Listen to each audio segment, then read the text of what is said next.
Assalamualaikum warahmatullahi wabarakatuh. Perkenalkan, nama saya Aisyah Chandra Fitriani. Saya dari Prodi Manajemen dengan NIM 28922500101. Di sini saya ingin mempresentasikan tugas UTS saya dengan mata kuliah Manajemen Operasional. Strategi operasional. Perancangan suatu barang dan jasa, kualitas, perancangan proses, pemilihan lokasi, perancangan tata letak, sumber daya manusia, dan rancangan pekerjaan.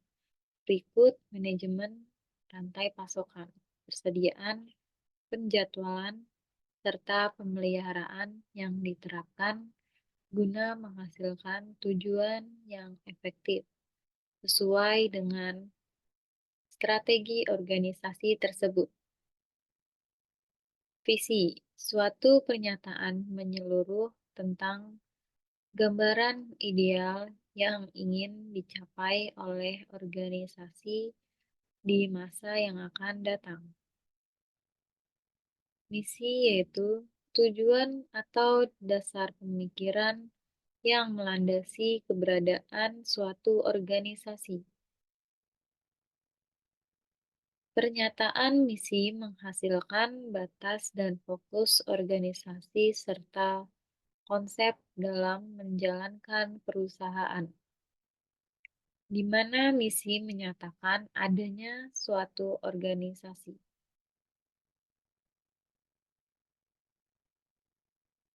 Strategi operasi dalam lingkungan global. Manajer operasional pada saat ini harus memiliki pandangan global dalam strategi operasi. Perkembangan yang cepat dalam perdagangan dunia yang strategi operasi perkembangan yang harus manajer operasional pada saat ini harus memiliki pandangan global dalam strategi operasi. Perkembangan yang cepat dalam perdagangan dunia yang seolah dunia tanpa batas, mengakibatkan banyak organisasi memperluas operasinya tidak hanya di dalam negeri, tetapi juga di luar negeri. Hubungan bisnis atau corporation dan manufacturing. Bisnis adalah keseluruhan unit usaha yang mengelola sumber-sumber ekonomi, yang menyediakan barang dan jasa bagi masyarakat dengan tujuan untuk memperoleh laba dan memuaskan kebutuhan masyarakat. Corporation adalah unit usaha yang merupakan bagian dari bisnis secara keseluruhan dengan tujuan menyediakan barang dan jasa bagi kebutuhan konsumen untuk memperoleh laba yang dikehendaki. Manufacturing adalah unit terkecil dari corporation yang memproduksi barang dan jasa untuk memenuhi kebutuhan konsumen. Unit usaha yang mentransformasikan input menjadi output yang dikehendaki. Alasan yang mendasari perusahaan menjadi global. Dalam situasi dan kondisi yang terus berkembang, maka banyak perusahaan membuat keputusan untuk mengembangkan bisnis ke dunia internasional. Ada berbagai alasan kuat yang mendasari perusahaan menjadi global. Di antaranya adalah sebagai berikut. Yang pertama ada efisien biaya. Banyak cara yang telah dilakukan oleh perusahaan yang beroperasi secara internasional untuk dapat mengurangi berbagai biaya antara lain, yaitu A. Pemilihan lokasi yang menyediakan biaya tenaga kerja rendah. B. Pemanfaatan adanya kesepakatan perdagangan. 2.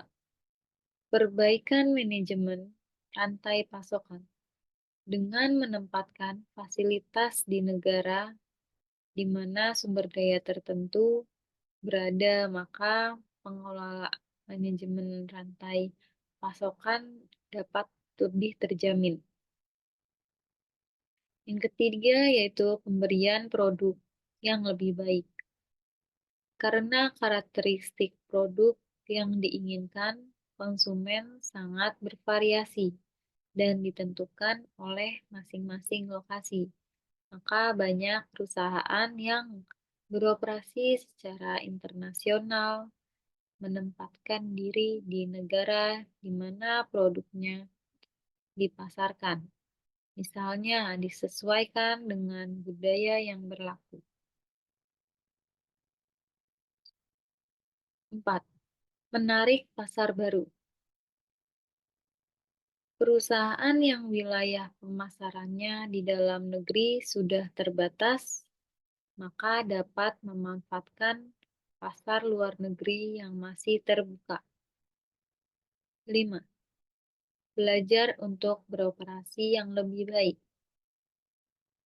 Banyak perusahaan melakukan kerjasama dengan perusahaan lain dari negara lain untuk alih teknologi, mengadakan riset bersama, ataupun kerjasama dalam desain serta kegiatan operasional lainnya. 6. Bisa mendapatkan dan mempertahankan bakat global. Perusahaan yang memiliki karyawan yang baik dapat memberikan kesempatan karir yang lebih baik dengan cara beroperasi secara global sehingga dapat mempertahankan karyawannya. Pengertian perusahaan yang beroperasi secara global. Pertama ada bisnis internasional, yaitu perusahaan yang terlibat pada transaksi perdagangan atau investasi internasional. Contohnya yaitu Harley Davidson. 2. Ada perusahaan multinasional, yaitu perusahaan yang terlibat banyak dalam bisnis internasional, mempunyai atau mengendalikan fasilitas di lebih dari satu negara. Contohnya yaitu The Body Shop.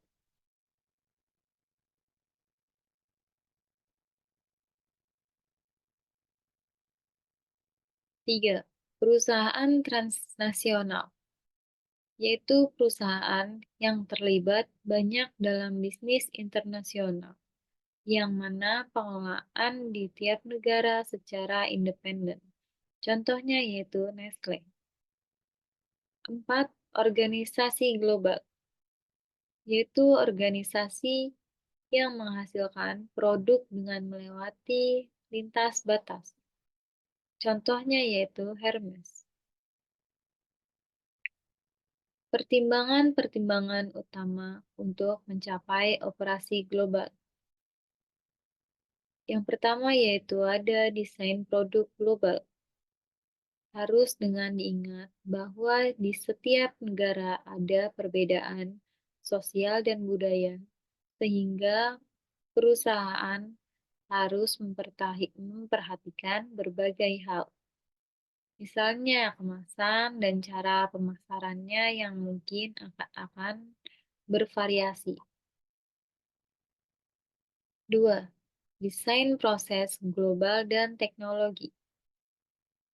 Teknologi informasi dapat dan komunikasi dapat membantu pengelolaan atau manajemen sehingga operasi global dapat diintegrasikan. 3 yaitu analisa lokasi fasilitas global.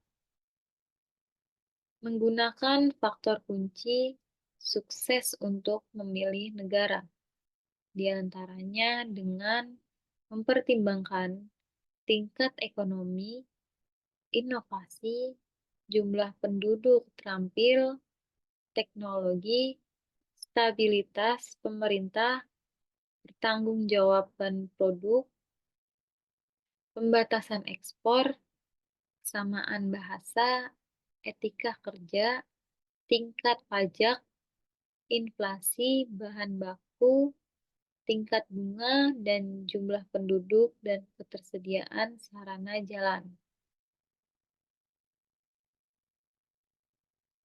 Mengelola operasi jasa di dunia global.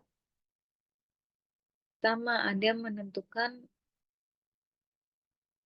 apakah orang maupun fasilitas mencakupi untuk menjaga eksistensi jasa yang diberikan.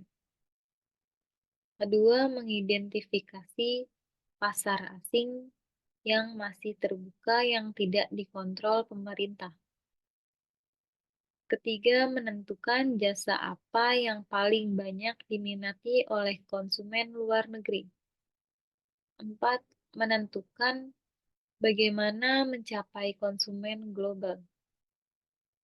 Oleh karena itu, perusahaan yang bergerak di bidang jasa akan memutuskan untuk beroperasi secara internasional, harus selalu mempertimbangkan perbedaan perspektif pada beberapa keputusan manajemen operasional, di antaranya pertama, ada perencanaan kapasitas jasa yang akan diberikan perusahaan kepada para konsumen. Kedua, ada perencanaan lokasi tempat pemberian pelayanan kepada konsumen. Ketiga, ada desain fasilitas dan layout yang akan digunakan perusahaan dalam memberikan pelayanan kepada konsumen. Yang keempat, penentuan jadwal pelayanan kepada konsumen. Latihan perencanaan operasi. 1. Perencanaan korporasi. Visi menjadi perusahaan membuat sepatu kulit ular kelas dunia terbesar di Indonesia. Misinya yaitu pertama ada pengembangan bisnis ekspor sepatu kulit ular dari hulu ke hilir, atau dimulai dari penangkaran ular sampai ekspor sepatu kulit ular kelas dunia di mancanegara. 2. Puasan pelanggan dituangkan melalui desain sepatu kulit ular yang unik, eksotis, dan penuh kemewahan. Yang ketiga yaitu melayani pelanggan dengan sepenuh hati dan menomorsatukan pelanggan adalah kepuasan kami. Selanjutnya ada tujuan strategis. Pertama, meningkatkan keuntungan bersih perusahaan sebesar 10% per tahun selama 5 tahun ke depan, dimulai dari akhir Desember 2008. 2. Selama 3 tahun ke depan, pasar domestik meningkat menjadi 75% dari keseluruhan total pasar sepatu kulit ular kualitas internasional. Yang ketiga, menurunkan cacat produksi menjadi 2% dari total produksi per tahun, dimulai dari akhir Desember 2008. Rencana kerja. 1. membeli induk ular berkualitas tinggi ke pemasok ular di Kalimantan Barat. 2. Membangun tempat penangkaran dan beberapa sumber daya pendukung. 3. Mencari pembeli dari mancanegara dengan mengikuti pameran-pameran internasional. 4. Mengikuti pelatihan peningkatan kinerja SDM dalam memproduksi, terutama mendesain sepatu berkualitas internasional. Terima kasih, sekian presentasi dari saya. Kurang lebihnya mohon maaf. Wabillahi taufiq walhidayah. Wassalamualaikum warahmatullahi wabarakatuh.